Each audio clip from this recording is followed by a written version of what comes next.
こんにちは、クラスの陽三です。今日は田岡コーヒーさんの樹林寺ロースタリーカフェ、去年の11月にオープンしたばかりのロースタリーにお邪魔させていただいてます。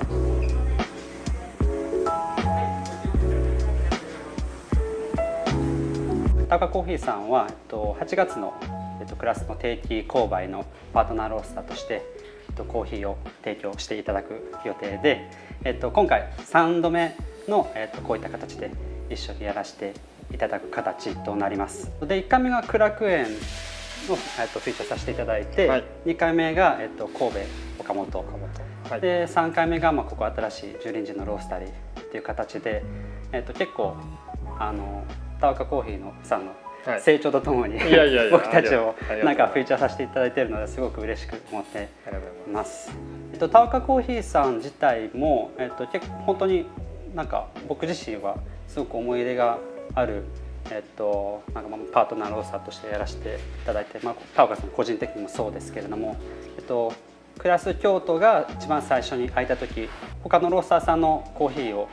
京都店では使用してたんですが、最初に使用したのがシングロージャパンさんのコーヒーと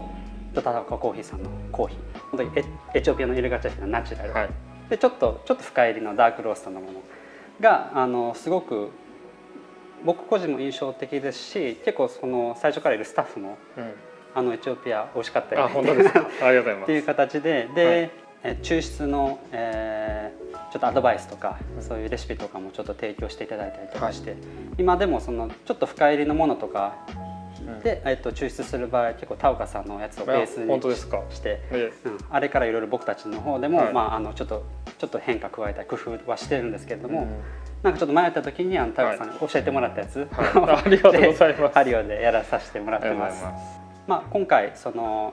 新しいロースタリー、今まではずっとプロバットで焙煎されていたところがご覧のように大きな、ローリング15キロが入って、で今回の定期購買も新しい焙煎機で提供していただくっていうところですごく楽しみにしています。まず第一にやっぱりその焙煎機、すごくインパクトあるんですけれども、はい、プロバットから、プロバットずっと6年間やられた中で、ローリングに変えることでやっぱりその、いろいろ焙煎の仕方であったりとか、そのプロバットのやっぱり焙煎機それぞれ特徴があると思うんですけれども、プロバットのそういうで田岡さんの味に慣れ親しんでる方々が大勢いらっしゃる中で、ローリングに変えるっていうのは結構いろいろそういった意味合いですごく試行錯誤が必要だったのかなっていうイメージはあるんですが、まずはローリングに変えた理由、大きな理由は一つメンテナンスっていうのが一つありまして、プロバットが一度苦楽園が潰れかけたというところから2代目が欲しいなというところでいろいろ選定して、プロバットの、オールドプロバット大きいやつもいろいろ考えたんですが、日本にしっかりした代理店があるっていうところからローリングにしました。味に関してはいろいろ焙煎の検証していく上で同じ味が出せるという一個自信があったというかっていうので、最終的にはプロバットじゃなくてもいけるっていうところから、メンテナンスと、味の再現ができるっていうところからローリングに切り替えたところがあります。それでもやっぱり勇気はかなりいりましたけど、今はそうですね、最終ローリングをここに導入してからも1ヶ月は商品としては出さずずっと検証を重ねて、プロバットというか今までのタココーヒーの味が近づいてきたなっていうところから徐々に切り替えていったというかっていう感じです。で今はもう完全にこちら今も完全にここでプロバットはもう今は一旦停止中でございます。このプロバットので再現した味がローリングでも再現できるって、それが自分の中でそういう確信に変わったっていうか、そうできるなってなったのはどういったタイミングですか？商品を焼きながらもいろんなプロファイルを試していた結果、直火の焙煎機以外の直火はやっぱり直接火が当たるので難しいんですけど、半熱風と熱風であればプロファイルで、変な話どの焙煎機で焼いたかわからないぐらいの味を作れることが分かって、なのでそこから、ローリングでも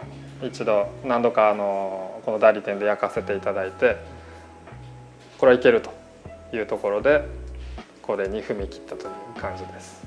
そういうサポートでもおっしゃったようにそのサポート体制が代理店あるっていうのはやっぱり大きいですね。DCS さんなので結構近いですし、そうですね、近いっていうのもあって行っていろいろ実際試して、それでこれでいけるなっていうふうになったっていう感じですよね。そうですね。この場所なんですけども、十輪寺という場所もすごく本当に広々としてて、このローリング自体もすごくマッチしてて、ありがとうございます。でここから見渡せる景色もすごいなんか綺麗で、西宮って言ってごめんなさい、ここら辺あんまりよく分かってない。ここは一応まだ西宮です。これ西宮の景色って言ったらいいんですかね。もうでもいや見えてるのは伊丹とか京都の方が見えてます。でも結構かなり開けてますね。そうですね。伊丹空港から飛行機が飛び立つのも見れますし、だから本当にすごいこのロースタリーカフェ自体すごくかっこいいないいなっていうふうに思うんですけれども、でもそれと同時にやっぱりじゃあお客さんが来るっていう意味合いでは、なかなかやっぱり難しい、立地じゃないですか。車じゃないとなかなか難しい、フラットは立ち寄れないというような場所を選ばれたその背景っていうのはどういったところなんですか。一応物件を選び始めた理由が、先のこれにもつながるんですけど、その焙煎機2台目を買わないと欲しいっていうところから物件が始まりまして、もともと集客っていうのは一番手じゃなかったっていうのがあります。大きな場所で、焙煎匂いもするので、迷惑のかけないところっていうので六甲山の向こう側もいろいろ探しましたし、西宮の浜の方ですね、海の方もいろいろ探した中で、山越える前にいい物件があったっていうところで、そこまでは集客は考えてなかったというか、実際この幹線道路がもう西宮の方まで降りないと飲食店ないですし、山の向こうも結構走らないとないのは分かってたので、ニーズはあるだろうなっていうのはなんとなく感じてたんですけど、でも実際この開けてからすごいお客様が来てくださるので、いい意味での誤算というか、なので商売って難しいなっていい意味でも悪いでもすごい感じるきっかけになりましたね。でもやっぱりそれって本当に僕から見たら、第三者が見たらすごい、多分それはもう田岡さんの田岡コーヒーの力やなっていうのは今もすごく感じて、こういったそういうニーズっていうところもそうですけれども、やっぱりわざわざというかその車で来られて、ここだけじゃなくてその神戸岡本とか苦楽園の方とかでも結構僕が一番田岡さんいいなと思うのは、本当にコーヒーお客さんの層がすごい厚い、その本当もう老若男女っていうのがすごいめちゃくちゃ適切やなっていうのをすごく感じてて、特にスペシャルティーコーヒーって言われる、特に最近のトレンドのちょっと浅入りのものであったりとか、そういったコーヒーロースターさん、すごい日本でも増えてると思うんですけれども、やっぱり、少なからず皆さん、多少やっぱ悩み持ってらっしゃる方多いと思ってて、やっぱり層が広げたいけどなかなか広がらない、もっとたくさんの方に飲んでいただきたいけど、やっぱり若い方、若い層がやっぱり多くて、結構おじいちゃんおばあちゃんとかが来てくれるかといったらなかなか来てくれないっていう、そういったところはそういう悩み抱えてらっしゃる方はいるなっていうふうに感じてるんですけれども、田岡さん自体はこういう本当に熱いお客様の層が思ってらっしゃる中で、ご自身でそういう田岡コーヒーのターゲットみたいなのっていうのは結構意識して考えられて、そういう、ターゲットの設定をされてるんですか？そうですね、うちは、コーヒー豆を売りたいっていう、スペシャルティーコーヒー広めるで、カフェではなく豆を売るっていうところを最初から徹底してまして、でどういう人が家でコーヒー飲むんだろうって考えた時に、僕たちのターゲットとなる客層はもう30代から50代、特にファミリー層っていうのが一応常にあるターゲットになります。なので無理に若者に寄り添うじゃないですけど、若者コーヒー離れね進んでいると言われてるんですけど、無理にその若者にコーヒーを飲んでもらおうとはしてないっていうところはすごくあると思います。ビールの苦みが美味しいって感じるのもある程度年齢いかな